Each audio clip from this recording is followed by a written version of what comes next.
saneamiento, bien, saber a qué nos estamos refiriendo y bien las disposiciones del Código Civil y Comercial que aluden a este tema.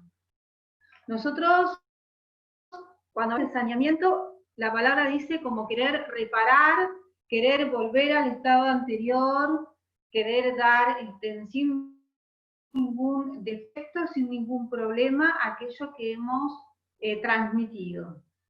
Ahora yo lo voy a explicar en concreto, pero bueno, vamos a situarnos. La garantía de saneamiento la encontramos en el libro tercero, relativa a los derechos personales, en el título 2, que corresponde a lo que sería contratos, parte general, capítulo efectos, estos efectos que, como yo les decía, corresponden a los contratos bilaterales. Sección cuarta, obligación de saneamiento, artículos 1033 y siguiente. Bueno, como les estaba diciendo, que la obligación de saneamiento es aquella que busca sanear, reparar algo. Ustedes tienen que pensar que si estamos hablando, yo ahora esto lo voy a poner más chiquito, ahí está. Estamos hablando de una obligación de saneamiento, estamos haciendo referencia a que una persona ha transmitido y esa transmisión ha realizado un contrato y ese contrato que ha celebrado principalmente ha sido en forma onerosa. Ha sido en forma onerosa y es un contrato bilateral en el cual hay obligaciones recíprocas. Oneroso, recuerden que una persona, ¿no es cierto?, ha realizado un sacrificio económico para poder obtener esa ventaja que es el objeto del contrato. Pago un precio, me entregan una cosa. Pago un precio, me ceden la tenencia de una propiedad. Pago un precio por el depósito de mercaderías que le entregué para que realice la custodia y conservación de las mismas. Esta obligación, que es una obligación, este contrato, perdón, que es un contrato oneroso, conlleva ciertas garantías, ciertas responsabilidades por parte del contratante que va a transmitir bien la cosa, como sería el caso de una compraventa. Yo transmito una propiedad, una casa.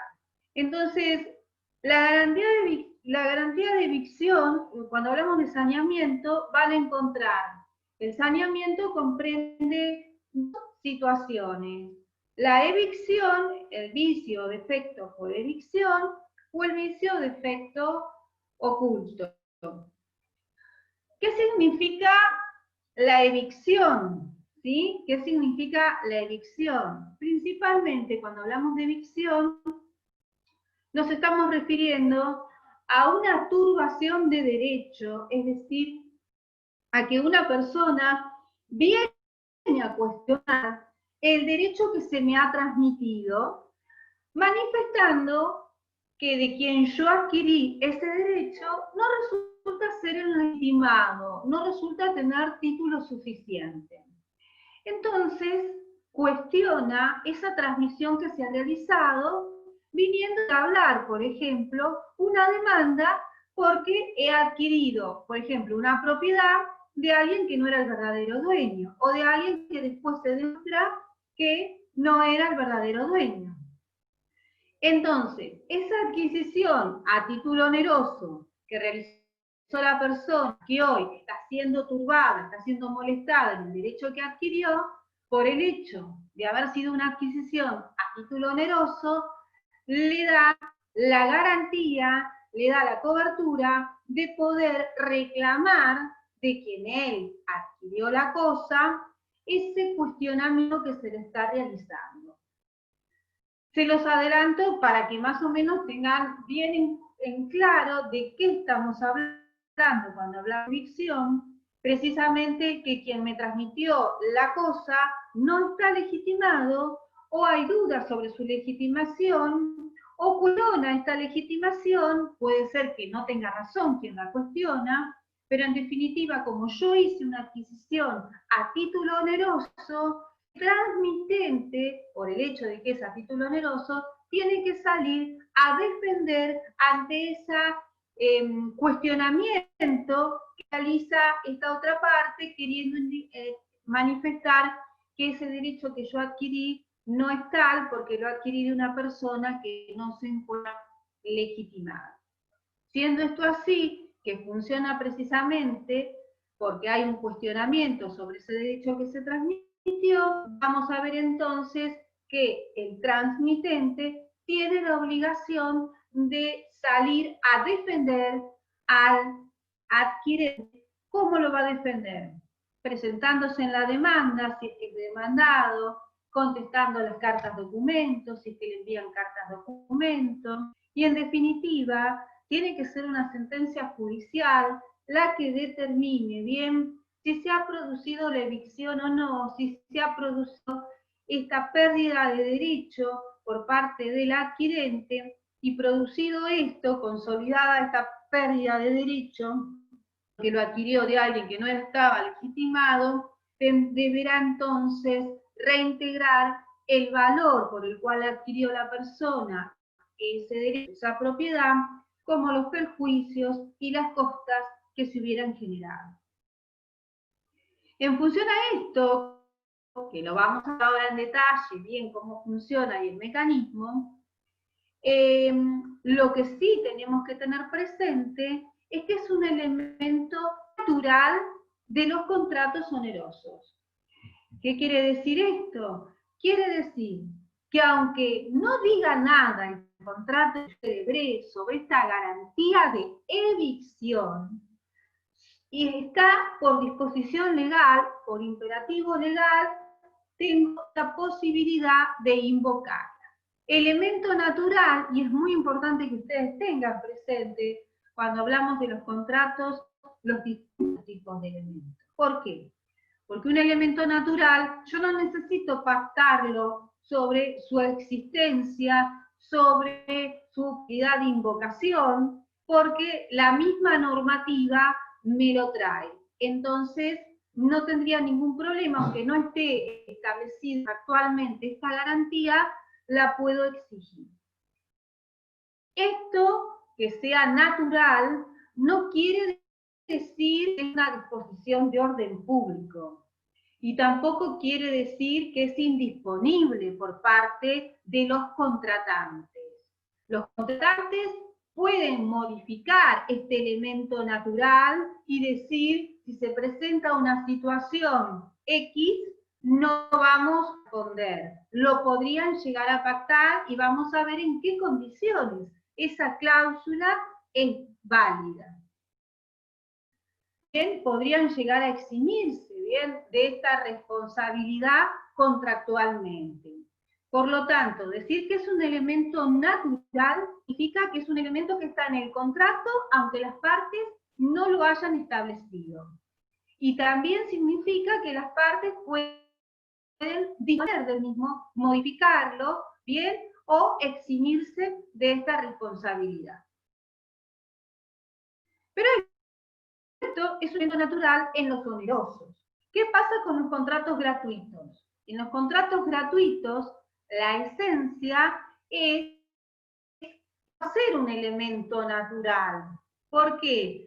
Porque no es propio de un acto que implica una libertad garantizar este tipo de situaciones, salvo los casos excepcionales que nos marca la ley, salvo que las partes lo hubieran pactado. La diferencia esencial que vamos a notar es que si estamos hablando de contrato gratuito, la garantía de saneamiento, la garantía de evicción va a ser un elemento accidental, es decir, que va a existir en la medida en que las partes lo hayan acordado. Si no, no.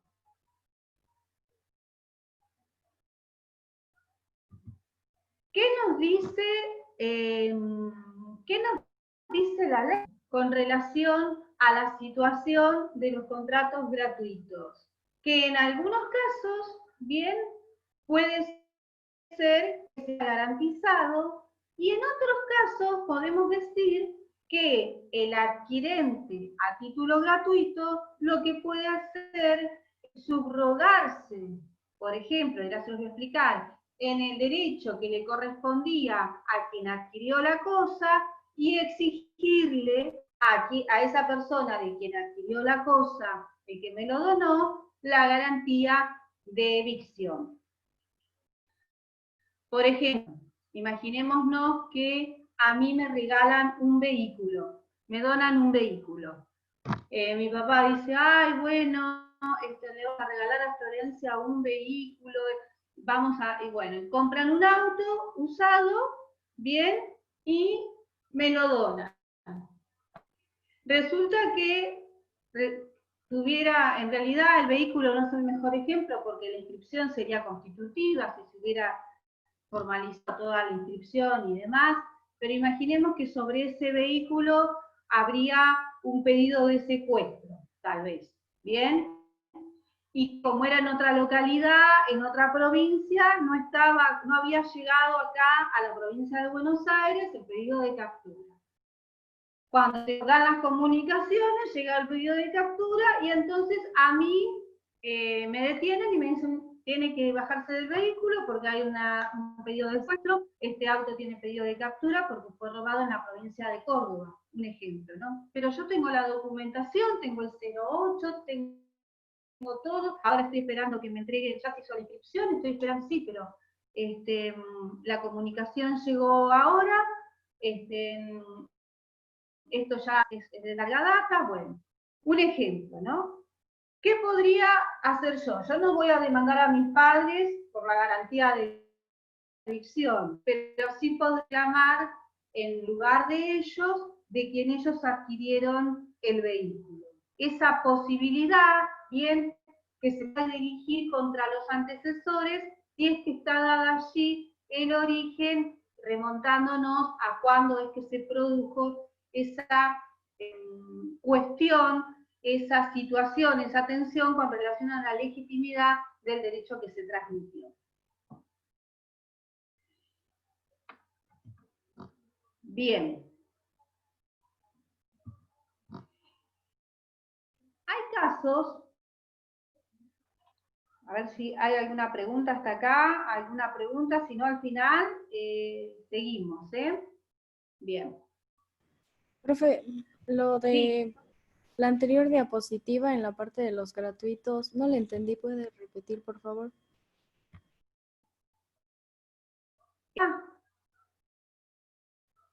¿Quién es? ¿Melissa la que habla?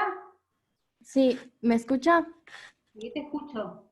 En la anterior diapositiva había una parte de los gratuitos, o sea, de los contratos gratuitos. ¿Puede, por favor, repetir? No le entendí bien. Bien. Pero los contratos, es esta seguramente, la última que, sí, esta me estarás queriendo decir.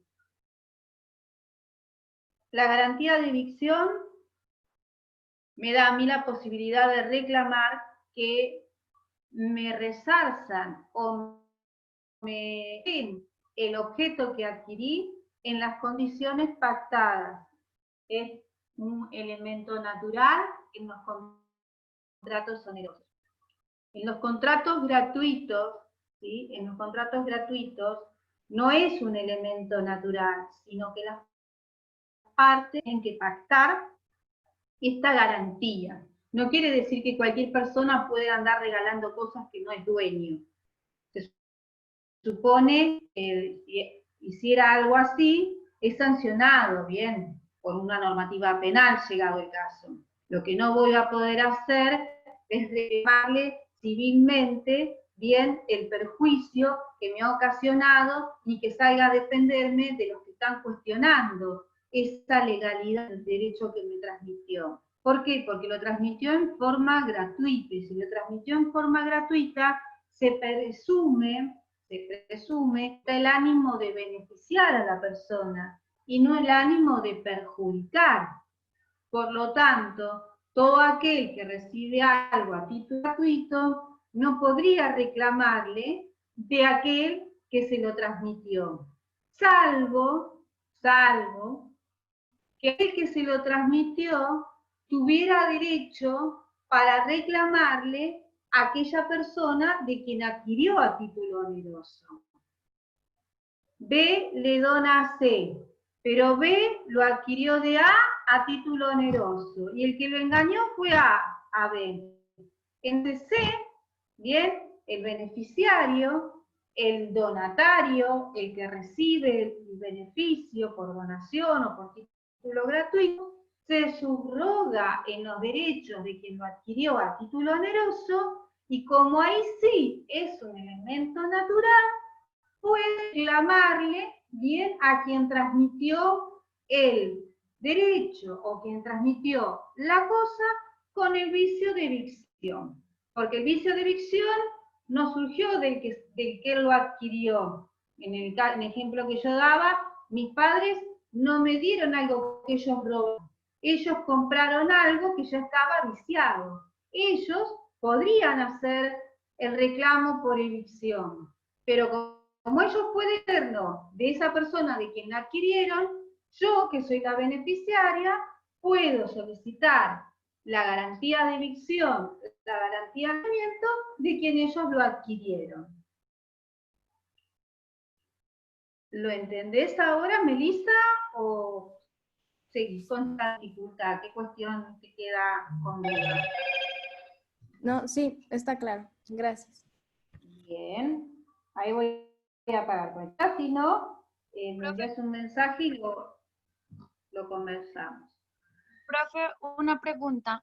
En la garantía de visión, ¿cumple también cuando la persona no tenía capacidad? Por ejemplo, que era un incapaz relativo y celebró el contrato. Habría que ver en qué circunstancias en concreto te estarías refiriendo. O sea, acá lo que estamos hablando, si me estás, una cosa es de alguien que celebra un contrato carente de capacidad, nulo, es nula ese acto que se ha celebrado porque tiene que ver con un elemento esencial, bien, que es suplir la capacidad con el apoyo correspondiente, con las autorizaciones, con la persona, sus representantes y demás. O es ineficaz, podemos decir. Otra cosa es transmitir un bien del cual no se es dueño directamente, que vendría a ser como una estafa en órbita penal. Entonces yo digo que soy la dueña del terreno y en realidad no soy la dueña del terreno, lo estoy vendiendo y estoy cobrando.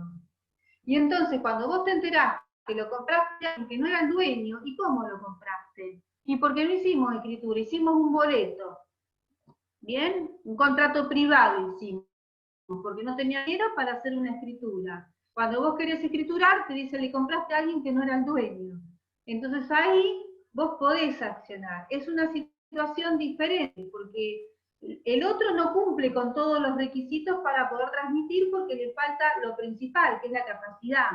En este caso, estamos hablando de la legitimidad, significa que no es el dueño de la cosa. Bien, sería una situación distinta. Legitimidad significa que no es el titular de ese derecho. Falta de capacidad es el titular, pero requiere el acompañamiento correspondiente, la representación correspondiente, las autorizaciones para poder transmitir ese bien. Que en algunos casos, bueno, se autoriza, si no le causa perjuicio al incapaz y demás, puede llegar a quedar consolidado. El tema este lo vemos en Civil 1, ¿sí? Ahora, en cuanto a la falta de legitimidad, significa, yo te vendo el auto que está ahí en la puerta y ese auto no es mío. Firmamos un boleto, te doy las llaves porque me lo habían dejado para que se lo cuide, vos te vas con el auto andando y te piden unos pedidos de seguro porque ese auto era robado o se lo hurtaron al titular. Entonces vos venís y me reclamás a mí civilmente el dinero que yo te cobré los perjuicios, y es más, si yo realmente te digo, no, soy la dueña, porque yo antes tenía otro papel y demás, tengo que salir a defenderte, presentarme en la demanda, contestar la carta de documento, todas esas situaciones. Bien, no sé si con esto aclaro tu inquietud en cuanto al capaz que realiza un acto careciendo de capacidad, si está o no está dentro de lo que sería evicción. Sí, profe, muchas gracias. Bien, habíamos hablado entonces de que las partes podían disponer. ¿Qué quiere decir esto de disponer? Podían acordar, podían consensuar, dejar efecto este tipo de garantía. Nuestro Código Civil y Comercial establece determinadas cuestiones o determinadas situaciones en donde no se va a tener por convenida esta falta de exhibición, por así decirlo, de responsabilidad. ¿Y esto por qué lo aclaro? Porque una persona que tiene un título que tal vez no esté perfecto, podría llegar a transmitirlo. ¿Qué quiere decir que no esté perfecto? Que sea litigioso o que sea dudoso o no esté perfeccionado. Imagínense, por ejemplo, que se necesita hacer una sucesión y bueno, la familia carece de los recursos para hacer la sucesión.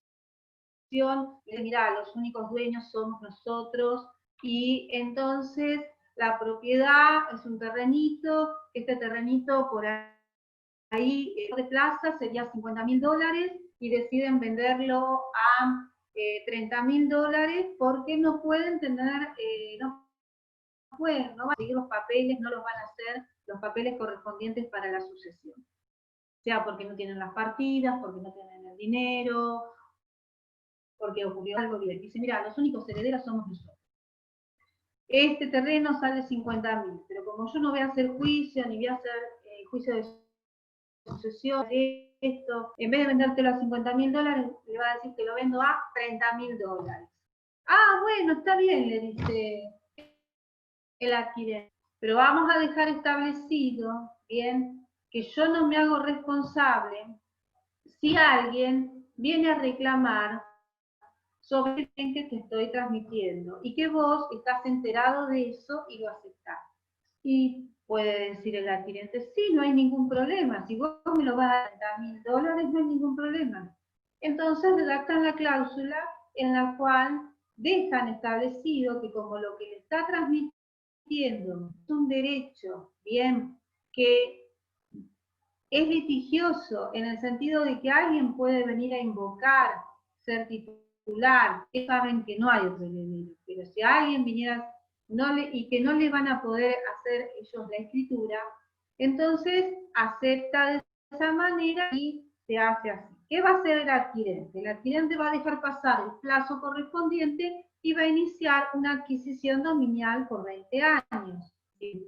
Bueno, rápido, sé que ellos me transmitieron, pasó tanto tiempo, nadie me reclamó, por el transcurso del tiempo, buena fe, título oneroso, transmisión sin violencia ni nada, presenta la documentación e inicia una adquisición, bien por prescripción ventienal, y así obtendría la escritura, cosa que le va a llevar tiempo, es un juicio, mucha carga probatoria, le va a salir un precio, pero así va a conseguir hacerse de la escritura.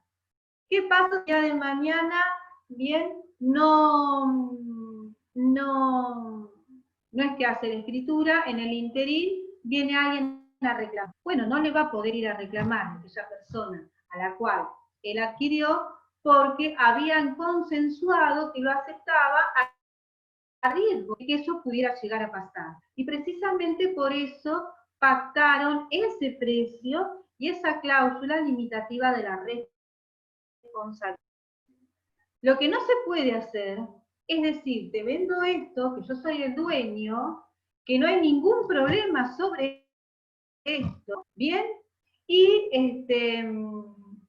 realmente no soy el dueño. Lo que no se puede hacer es decir, te vendo esto, y no hay ningún problema, pero ¿sabes qué? No te voy a garantizar la garantía de evicción y yo sé que hay posibilidad de que venga alguien a reclamar, y sabiendo que está esa posibilidad, me excepciono de cumplir. Eso es lo que no permite la ley, es decir, si ambas partes saben que está la posibilidad, lo consensuaron y pactaron la excepción de responsabilidad, está bien. Distinto es que se oculte esa situación, que se obre de mala fe y que sabiendo que es parte de esto, oculte la información y se exima de responsabilidad. Entonces, ustedes van a ver que el Código Civil dice, el enajenante conoció, que es el enajenante el que me transmite, conoció o debió conocer el peligro de la evicción. Es decir, estaba la posibilidad de que alguien viniera a reclamar. Si yo solamente, que soy la enajenante o el transmitente, lo sé y parte no lo sabe y me eximo de la responsabilidad, en ese caso se va a tener por no convenida esa exhibición de responsabilidad. Lo mismo si el enajenante actúa profesionalmente. ¿Qué quiere decir esto?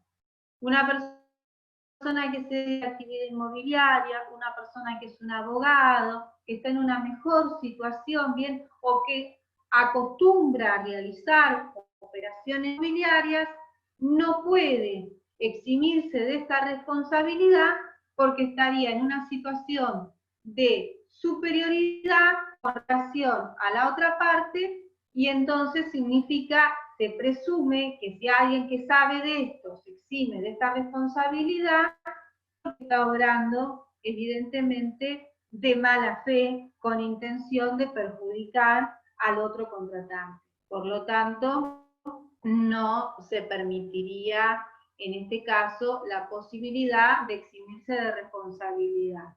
Ya les digo, siempre el otro no sepa bien, no conozca que existe el riesgo, porque si conoce que existe el riesgo, no habría conveniente. ¿Bien? ¿Alguna pregunta por esto que les he estado diciendo? Bueno.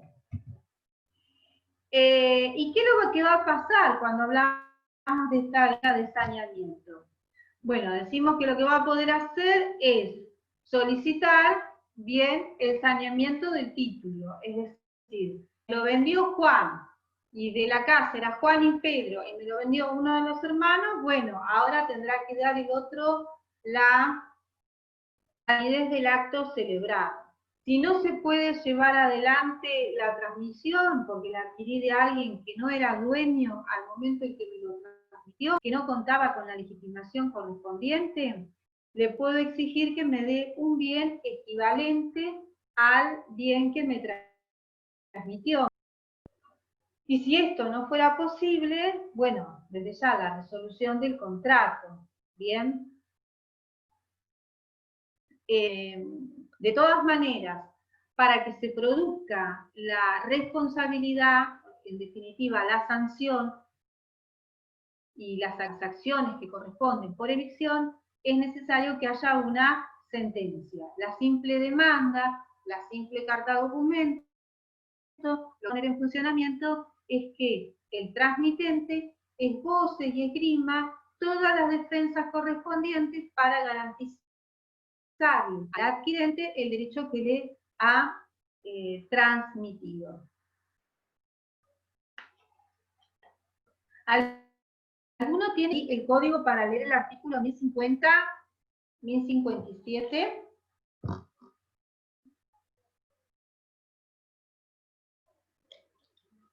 ¿Nadie? Bueno, vamos a ver, si no hay nadie Yo lo que tengo. lo pueda leer. Así descanso un poquito y sigo. Dale. ¿Quién es ese que va a leer? Rodrigo, buenas tardes. Rodrigo. Vamos con el Gracias, 1050 Rodrigo. primero. 1050. Bueno, prescripción adquisitiva. Cuando el derecho del adquiriente se sanea por el transcurso del plazo de prescripción adquisitiva, se extingue la responsabilidad por evicción. Bien. ¿Qué quiere decir? Quiere decir que yo tenía para reclamar, bien, la garantía de evicción, porque hay alguien que está cuestionando mi derecho que me han transmitido. Ahora, si pasó el plazo si transcurrió el plazo de ley, los 20 años, y a mí, bien, me declaran ya adquirente de ese bien, no habría ningún perjuicio. Era lo que yo les estaba comentando hoy. Bueno, en ese caso se extingue. ¿Qué voy a reclamar si ya quedó consolidado por el transcurso del plazo la posibilidad de que cualquiera venga a reclamar?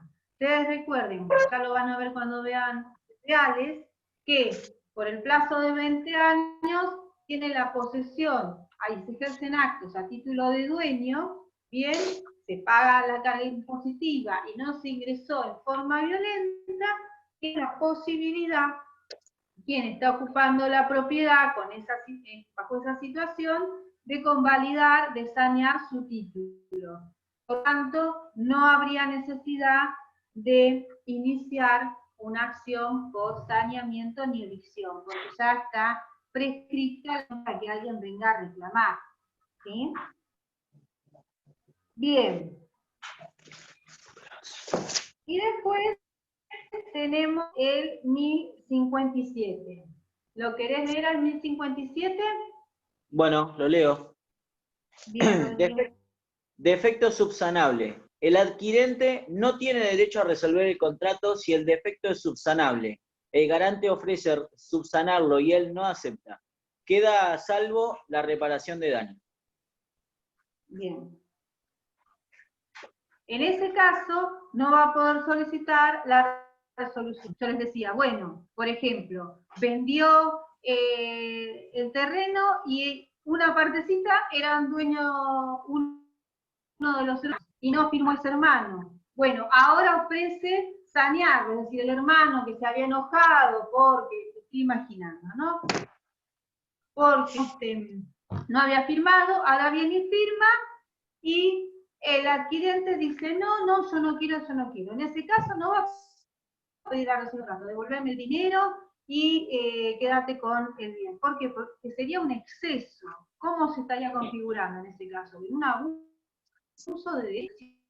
Yo te quiero porque ya se sanea el título. Entonces, si yo saneo el título, no puede pedir la resolución del contrato.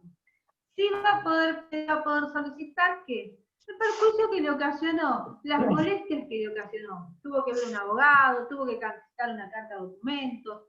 Tampoco va a una demanda de daños y perjuicios importante, porque es en función del interés negativo. Y cuando hablamos en función del interés negativo, estamos diciendo aquello que se ha visto gastar, ha necesitado gastar para poder hacer efectivo este saneamiento que le ofrece ahora el transmitente. ¿Sí?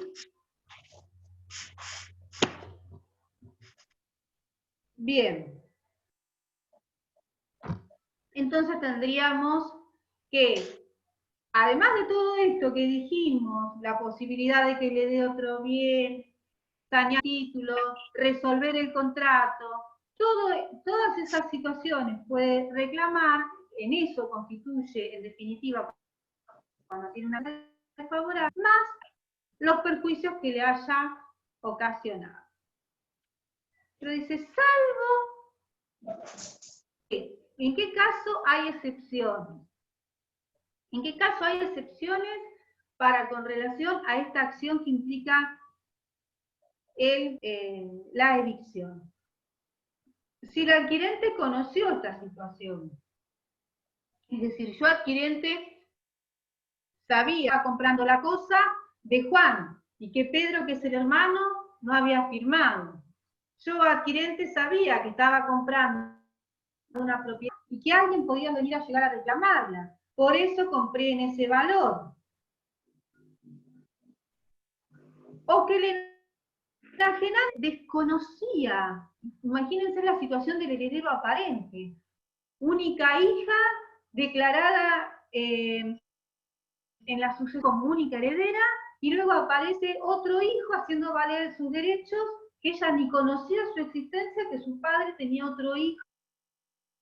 Ahora viene a plantear bien alguna cuestión con relación a los actos que hizo el enajenante. El enajenante desconocía completamente la situación, y ante esa situación, bueno, ahí va a entrar a jugar un poco la buena fe de quien compró, y si quien compró es de buena fe, este heredero no podrá reclamarle al adquirente de buena fe y a título oneroso, sí podrá en todo caso entablarle una acción al enajenante, y en todo caso habrá una compensación de créditos, eso lo van a ver en familia, pero si el enajenante conocía concretamente que había algún defecto en el título, en el derecho que él transmitió, entonces en ese caso esta posibilidad de responder de esta manera va a tener distintas graduaciones. ¿Qué quiero decir con esto? Que la responsabilidad por daños, en este caso del enajenante, no se va a aplicar y la graduará en todo caso el juez. Otro caso en el cual no se va a aplicar las consecuencias que estuvimos mencionando es cuando quien adquiere a riesgo. Yo compro algo que sé que tiene problemas y lo asumo, lo compro, lo adquiero bajo esas condiciones y por eso pago ese precio, lo acepto. Si la transmisión es a riesgo, que alguien venga el día de mañana y cuestione, luego no puedo ir a reclamarle al enajenante la garantía de evicción. Tampoco voy a poder reclamar la garantía de evicción si la propiedad o si el derecho se adquiere a subasta judicial o administrativa. ¿Y por qué es esto así? Porque en esos casos no hay una venta voluntaria, una venta por un acuerdo, sino que es una venta forzosa por disposición de la autoridad judicial. Entonces, si hubo alguna irregularidad por medio del cual se subastó una propiedad y no hubiera correspondido subastarla, porque en realidad no era quien parecía que era esa propiedad, esa irregularidad se va a plantear en el expediente judicial y llegado el caso se decretará la nulidad de la subasta. Por lo tanto, como no funciona acá el consentimiento, porque no hay un querer vender por parte del deudor que es ejecutado en una subasta, lo único que falta es que ahora además se lo haga responsable cuando el juez mandó a subastar algo que se sabía que no le pertenecía a él, un ejemplo, ¿no? Podríamos decir alguna diferencia en cuanto al título, y en vez de subastar el terreno que era del deudor, subastamos el terreno de al lado y mandamos a inscribir el terreno de al lado. Bueno, en ese caso no se le puede hacer responsable no se puede hacer responsable al titular, bien, de esa propiedad en este caso. ¿Sí? Es decir, que las cuestiones relativas, como hay un expediente judicial, se presentarán en el expediente judicial, y es precisamente porque no hay un acuerdo, sino que es una venta forzosa.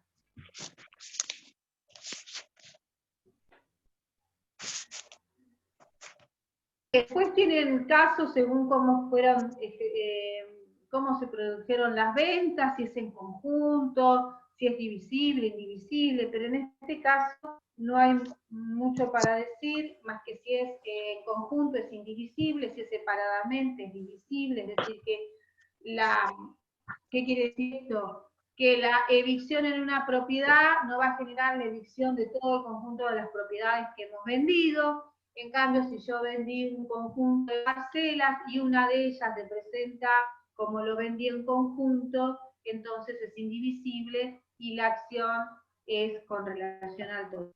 Un poco una regla lógica en función al tipo de venta que se realiza.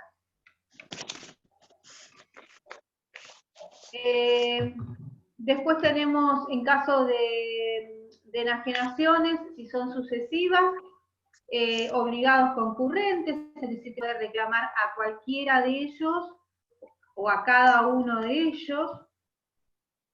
Pero en esto no se detengan porque sí me interesa, bueno, esto ya lo habíamos visto, ¿quién puede accionar contra quién?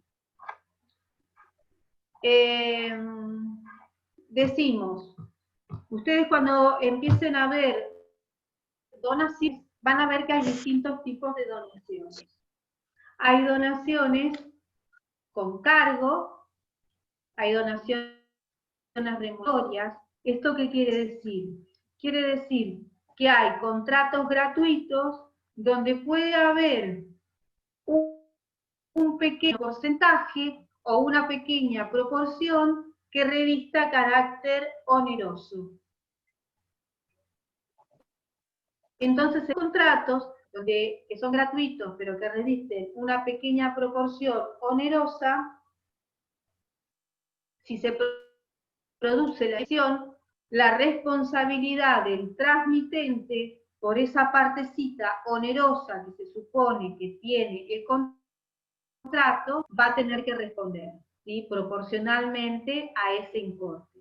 El 20%, si el 20% del contrato era oneroso, el 10%, es decir, que no todas las donaciones son gratuitas, hay donaciones que tienen porcentaje de carácter oneroso. Si yo digo, te doy la casa para pagarte los honorarios de la sucesión, de honorarios eran 20.000 y la casa que te estoy dando es de 30.000, bueno, sobre 20.000 pesos estaría la proporción por la cual se responde por evicción. Y sobre 10.000, sobre lo que excede, se consideraría que sería bien. Entonces, sí se tiene que saber que corresponde a las transmisiones onerosas este tipo de vía, pero no tenemos que dejar de tener en cuenta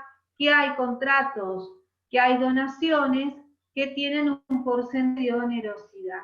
Y sobre ese porcentaje de onerosidad sí puede funcionar la garantía de evicción como elemento natural.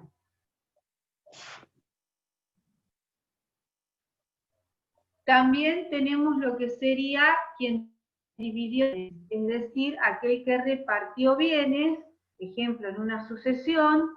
Bueno, en este caso, o estaban en situación de varios condóminos, varios eran los titulares de una propiedad, bueno, quien decidió repartir esos bienes también tiene, es pasible de garantizar la garantía de evicción. Y cuando hablamos de título gratuito, que habíamos dicho, los antecesores. Los antecesores es el anterior al que adquirió a título gratuito, si lo hizo a título oneroso. Recuerden el ejemplo que les había dado hoy, padres adquieren un vehículo a título oneroso para transmitirlo en forma gratuita. El antecesor a mi adquisición, ¿quiénes fueron? Mis padres. Y como esa transmisión ellos la adquirieron a título oneroso, ahí entonces se puede accionar. ¿Bien? Los supuestos entonces de la evicción tiene que ver con una turbación. Esta turbación, este cuestionamiento que se hace sobre el derecho que se transmite, puede ser sobre la totalidad o puede ser en forma parcial, un porcentaje que se reclama. Recuerden el ejemplo que les había dado de Pedro, que era el dueño de un porcentaje del terrenito y él lo había firmado, bueno, ahí sería una ficción pagada, ¿sí? Es importante que esta turbación tenga una causa anterior o contemporánea a la adquisición. Ejemplo, Juan vende el terrenito y Pedro, que era también dueño, no firmó. La causa, el título que tenían ellos, de que eran los dos dueños, eran de origen anterior o contemporánea o cercana a la fecha de adquisición, pero no de fecha posterior, porque en todo caso no podría, bueno, ya vamos a ver lo que pasa, en ya determinadas circunstancias, pero de causa posterior a la adquisición no podría, salvo algunas situaciones similares que ya lo vamos a ver. ¿Qué quiere decir esto? Quiere decir que quien a mí me transmite tiene que ser el dueño.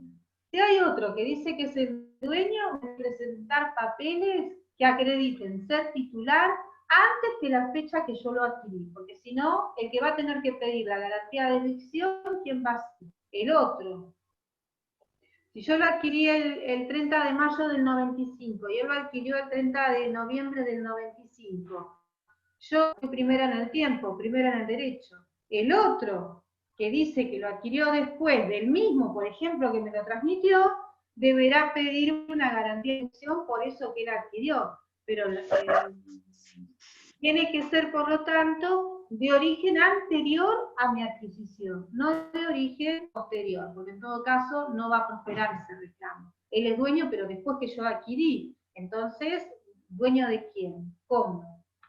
Salvo algunos casos que ya los vamos a ver. ¿Qué tipo de derechos se invoca cuando hablamos de la evicción? Se hace referencia al derecho de propiedad, al derecho intelectual, una obra, un plano, un diseño industrial, ¿sí? Y hablamos de esta, que se tiene que tratar una turbación y que solamente reconocen, se tiene que tratar de una turbación de derecho, pero que solamente una turbación de hecho que es causada por el transmitente. ¿Qué es la turbación de hecho? Es aquellas molestias que realiza el transmitente al nuevo adquirente. En ese caso sí procede la evicción, pero no por las turbaciones de hechos de terceros, ¿sí? Porque por terceros las turbaciones de hecho no, sí por las turbaciones de hecho del transmitente. Yo lo molesto en piedad, le realizo, lo insulto, le realizo menoscabos en su propiedad de carácter material, no de carácter legal, ¿sí? Por eso es turbación de hecho. La turbación de hecho causada por el transmitente incluye o debería estar garantizada por evicción. Habíamos dicho los supuestos excluidos, la turbación de hecho anteriormente consolidada. Tiene, supuestos, esto era la excepción. Este caso, turbación de derecho anterior consolidado posteriormente. Como lean el código, recuerden que esta materia es codificada, primero tienen que leer y saberse todo el código, después ir a los libros, a Borda o a la doctora Lau, que trae estos temas. ¿Pero qué quiere decir esto? Imagínense que yo compro una casa, hay una sociedad anónima, y es puesta en venta por la sociedad anónima. Quien figura como titular de la propiedad es la sociedad anónima. Y yo estoy viviendo en Uruguay. La compro. Desde Uruguay la compré. Cuando vengo a Mar del Plata, resulta que veo un regio chalecito y gente viviendo. ¿Y ustedes qué hacen acá? No, me dicen, nosotros somos los dueños. ¿Cómo que son los dueños? Si yo soy la dueña. No, dicen, nosotros somos los dueños. A mí me la vendió la sociedad anónima, yo tengo la escritura, tengo todo. Sí, me dice esta gente, pero nosotros hace acá más de 20 años en esta propiedad, por eso hicimos esta casa, tenemos un expediente que está por salir ya la sentencia. ¿Qué les quiero decir con esto? Esta persona, bien, está viviendo en la propiedad, hace 30 años que está, bien, pero su derecho se va a consolidar en forma posterior a la adquisición que hizo la persona desde Uruguay, ¿sí? En ese caso, como el origen era anterior, porque estaba desde antes, pero su derecho se va a consolidar posteriormente, y es que obtiene una declaratoria, una sentencia declaratoria que lo da como dueño, que podría llegar a dar el caso por el abandono que hicieron los verdaderos titulares registrales, por no haber pagado nunca los impuestos, no haber manifestado nunca ninguna defensa de la ocupación, del juicio que hizo esta persona. Ese derecho, al ser consolidado, es de origen anterior, y ustedes van a decir, sí, pero es posterior a la adquisición de la. Y usted dijo, doctora, que tenía que ser anterior. Sí, anterior, pero el derecho que tenía era anterior, o su derecho lo estaba defendiendo, digamos, de forma anterior, y se consolida después de la adquisición. En ese caso, los jueces, ¿sí?, van a ver, de acuerdo a las circunstancias del caso, y es muy probable que puedan llegar a declarar que quien está ocupando esa propiedad y obtiene la sentencia por prescripción adquisitiva, le sea oponible a aquel que adquirió postura, que nunca tomó la posesión y que durante más de 20 años, quien era dueño se desentendió de la propiedad. O sea, que ese caso es un caso excepcional, que tiene su... ¿Por qué? Porque se consolida después de la adquisición. Y nosotros dijimos que la turbación tenía que ser de origen anterior o contemporánea. Y acá estamos diciendo que la persona, su derecho se consolida después, pero como tenía un origen anterior y se consolidó después, puede, si los jueces lo consideran, hacer el derecho a esta persona y darle por rebatible bien esa prescripción adquisitiva. Después, cuando lo vean en particular, cualquier duda que tengan, me consultan. Está todo en el código. Después tenemos la turbación de hechos por terceros. Esto tampoco es garantía de evicción, ¿sí? La turbación de hechos por terceros tiene que ver con molestias y no cuestiones jurídicas, cuestiones de derecho. Y tampoco se garantiza la turbación de derecho por disposición legal. ¿Qué sería este caso? El caso de una expropiación. Es el típico caso de turbación de derecho por una disposición legal. Quiere decir que yo compro una casa y mañana declaran de utilidad pública esa zona porque van a hacer una avenida, porque van a hacer un camino, porque van a hacer un hospital, y a mí me indemnizan con el monto que establece la ley. Y por lo tanto, ante esa situación, yo que fui adquirente, no puedo bien solicitar garantía de evicción a aquel que me transmitió la casa.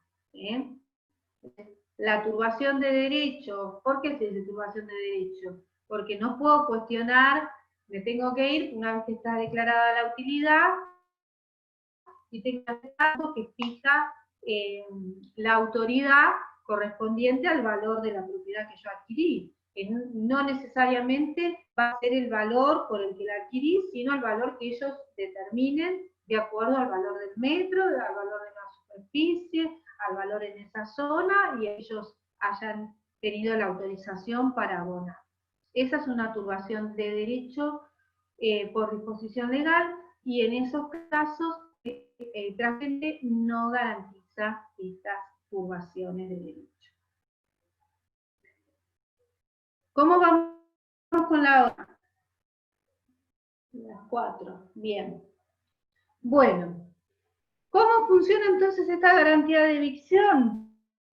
De la situación de otra persona que viene a cuestionar el derecho que se me transmitió, lo primero que tiene que hacer el adquirente es darle de inmediato al transmitente, porque si no le da aviso de que alguien le está cuestionando el derecho que adquirió, puede perder esta garantía. Es decir, se lo va a tener que comunicar fehacientemente, bien cada documento. En todo caso, informa usted que con fecha tal recibe una intimación donde se me indica que, por ejemplo, no revisto ser el real titular del derecho que usted me transmitió en función a antecedentes que obran, qué sé yo, en escribanía tal. Entonces, cada transmitente va a tener que salir a defender y darle todos los elementos, todas las pruebas, todos los profesionales que necesite para poder repeler, poder defenderse de esa intimación que recibió el adquirente. Por lo tanto, también va a tener que abonar, ¿no es cierto?, los gastos de defensa. ¿Hasta acá vamos bien? Más o menos. ¿Quedó alguien o se fueron todos? Voy a empezar a tomar lista. Están. Bueno, sí, es muy largo este tema. Pesador. Es interesante. Es un tema Sí. que por ahí excede lo que sería contratos, porque lo van a ver más cuando desarrollen seguramente reales, ¿bien? Pero no son muchos artículos, pero sí, son unos cuantos igualmente. Antes eran más artículos en el código anterior. Así que se ha hecho una poda bastante significativa en el nuevo Código Civil y Comercial, son menos, diré que son casi la mitad de los artículos que teníamos antes.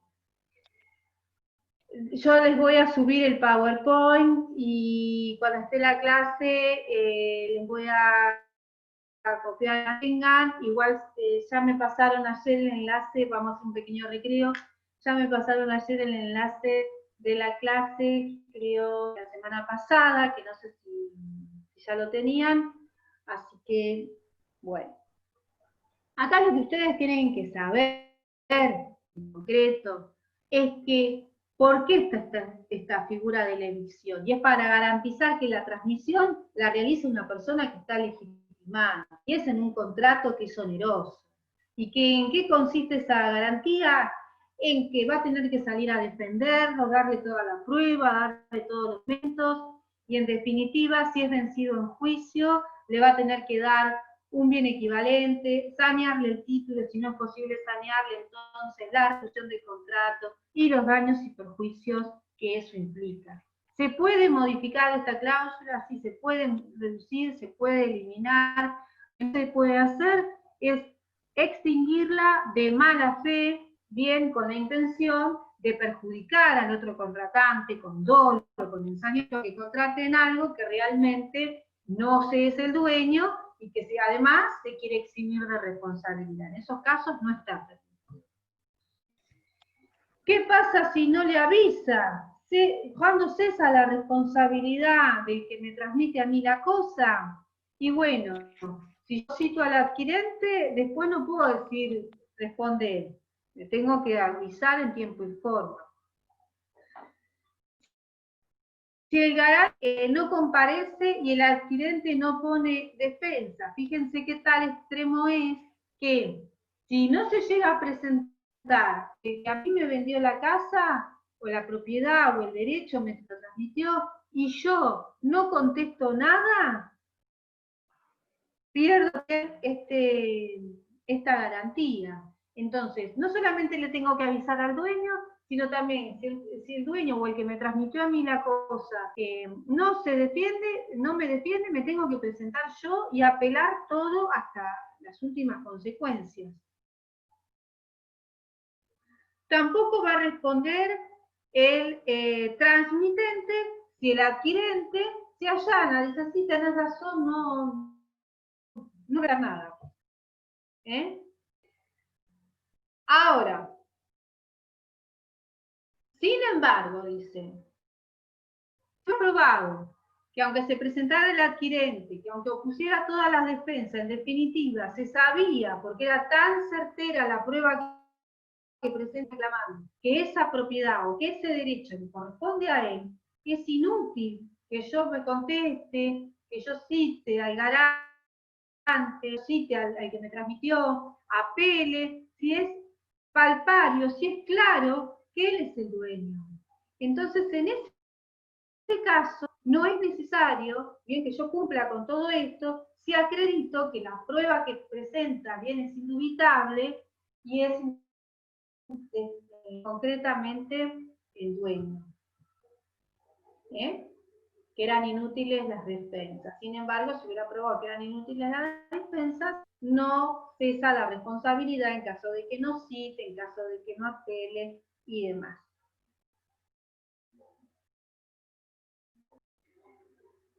Bueno, esto es más o menos repetir lo que habíamos dicho antes. Bien, la responsabilidad por evicción se extingue por evicción adquisitiva.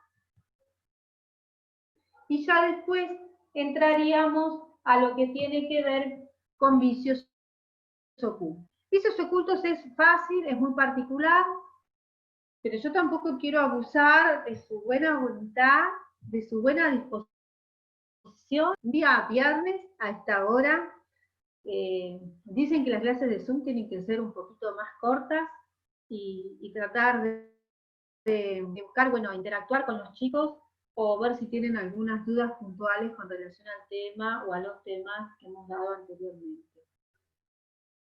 Así, yo por hoy llego hasta acá.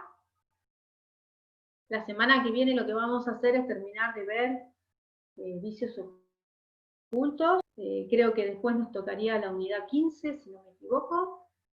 Y bueno, no sé si hay alguna duda, alguna cuestión que preguntarme o algo en lo que los pueda orientar.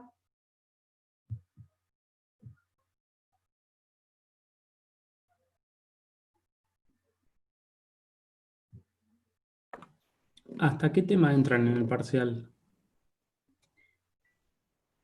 El parcial entra hasta la unidad de compra-venta, es decir, entra todo parte especial, todo parte general, perdón. Especial queda fuera, especial son los contratos por parte. O sea, hasta compraventa no inclusive. Compra-venta no va. Bien, gracias. Hasta esa unidad, sin incluirla, ¿sí? Bien. Bueno, yo lo que voy a hacer ahora es subirles el Power. Seguramente les suba algunos pasos de jurisprudencia como para que vean cómo funciona el tema de la evicción en la práctica judicial. Y dudas que tengan, a medida que vayan estudiando esta unidad, que seguramente se van a presentar en cuanto a la interpretación de un artículo y ver cómo se entiende esto, qué es lo que quiere decir, o no entiendo bien para qué, o cuál es la razón de ser de esta garantía. Saben que dudas que tengan las pueden plantear en el grupo y ahí estamos nosotros para resolver las inquietudes. ¿Sí? Bueno, entonces si no tienen nada más, entonces damos por finalizada la clase y nos vemos la semana que viene. ¿Sí? Muchas gracias. ¿Alguna duda? Hasta luego, doctora. Chao, chao, hasta luego.